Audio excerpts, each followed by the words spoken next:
The grand ballroom shimmered under the light of crystal chandeliers, and laughter floated through the air like bubbles rising in champagne. It was the annual Global Arts Gala, a gathering of actors, diplomats, philanthropists, and the rare few who occupied that delicate space where fame and influence met quietly behind closed doors. Barron Trump, tall and composed in his perfectly tailored black suit, moved through the crowd with measured ease. Though still young, he carried an air of maturity that made people glance twice. Somewhere deep inside, though, he wrestled with a persistent sense of solitude, one that no tuxedo or title could mask. He had come tonight not for the cameras or the shallow conversations, but because he had heard that Meryl Streep would be attending. Growing up, he had secretly admired her work, sneaking into movie screenings just to watch her lose herself in characters so profoundly human that it made him wonder if real life could ever be so honest. Spotting her near a marble pillar, Barron felt his pulse quicken. She was radiant, exuding the kind of timeless elegance that needed no introduction. For a moment he hesitated, gathering the nerve to approach. Then, smoothing his jacket and summoning the courage he had learned to master from a lifetime of public scrutiny, he crossed the room. "Ms. Streep," he said, his voice steady but carrying an undercurrent of genuine admiration. "It's a real honor to meet you. I've been a fan of your work for as long as I can remember," Barron said, offering a polite but sincere smile. Meryl turned toward him, her eyes warm yet sharp, scanning him with a knowing gaze that could only come from a lifetime of studying people, both on and off screen. "Barron Trump," she said thoughtfully, her tone neither cold nor welcoming, but something far more piercing, curious, almost maternal. "I wondered if I might see you here." For a moment they stood together, two souls from vastly different worlds intersecting in an unlikely moment. Barron felt a sense of accomplishment. He had introduced himself to one of his idols. Perhaps they would talk about acting, about humanity, about art's power to bridge divides. But before he could ease into a safer topic, Meryl tilted her head slightly and asked, her voice soft but relentless, "Tell me, Barron, are you truly happy being the son of Donald Trump? Especially now when your father's decisions are seen by many as divisive, aggressive, and dangerously lacking in diplomacy?" The words hung in the air, heavy as lead. Before Barron could find an answer, she continued, her tone neither accusatory nor forgiving, just achingly honest. "You are growing into a man in a time when people are tearing themselves apart. Do you believe your father's way is the right way? And more importantly, have you ever dared to tell him how you really feel?" The room around them seemed to blur. The noise, the glitter, the buzz all faded into a muted hum as Barron found himself standing at a crossroad he hadn't expected, facing a question that demanded more than just politeness. He inhaled slowly, his mind racing, his heart pounding not from nerves, but from the sudden weight of truth pressing against his ribs. Barron's upbringing had always taught him to maintain composure, to never show weakness. The Trump name carried a legacy, one built on power, ambition, and control. And Barron had spent most of his life hiding behind that legacy, a silent observer in the whirlwind of politics and media, always walking the fine line between expectation and individuality. But here, in the presence of Meryl Streep, it felt like the walls he had so carefully constructed were beginning to crumble. He shifted slightly, glancing around the room, aware that they were not alone. But it didn't matter. The questions Meryl had asked were not just about his father. They were about him, about who he was, who he wanted to be, and whether he had the courage to live authentically. For a long moment, Barron remained silent, feeling the weight of Meryl's questions settle on his shoulders like an invisible cloak. His upbringing had taught him the art of measured responses, of sidestepping traps woven into polite conversation. But something in Meryl's gaze, patient, unwavering, deeply human, told him that this wasn't a game, and there was no safe way out except through honesty. He inhaled deeply, his voice soft as he began to speak. "It's complicated, Miss Streep. Growing up, I always knew my life would be different. Expectations, assumptions, opinions, they come at you from all sides before you even understand who you are." Meryl nodded, her expression inviting him to continue without judgment. "I admire my father's strength," Barron said, choosing his words carefully. But strength without reflection can become dangerous.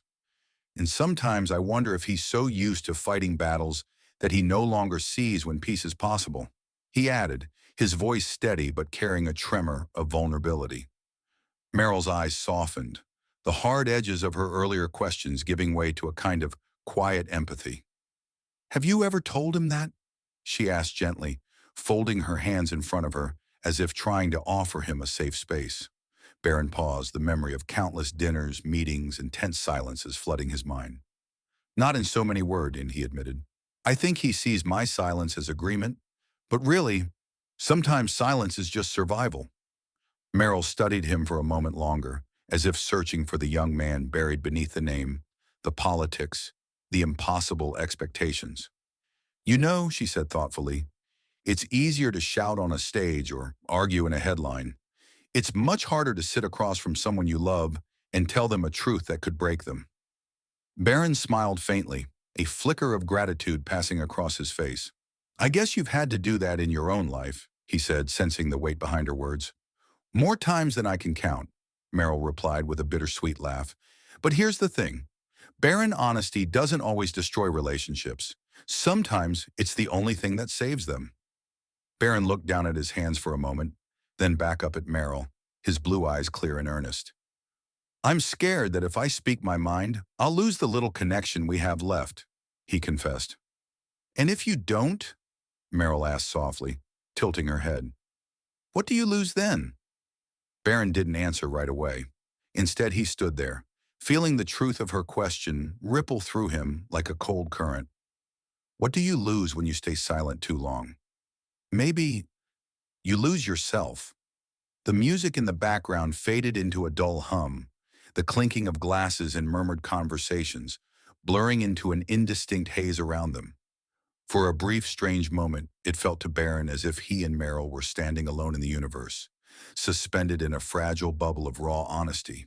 Meryl leaned in slightly, lowering her voice to a confidential tone. "Barron, people will tell you that loyalty means silence, that love means agreement, but those are lies designed to keep people afraid." Barron exhaled slowly, his heart pounding as if it were trying to hammer its way out of his chest.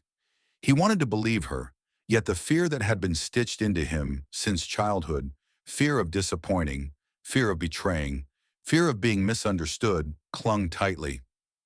"I don't want to hurt him," Barron said finally, his words catching in his throat. "Despite everything, he's still my father. And somewhere beneath all the noise and anger, I know he loves me." Meryl smiled, not a patronizing smile, but one filled with deep understanding. "Then start there," she encouraged. "Start with love. Tell him not because you want to wound him, but because you believe he can be better.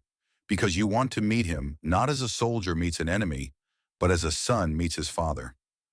Barron blinked, surprised by the sudden sting in his eyes.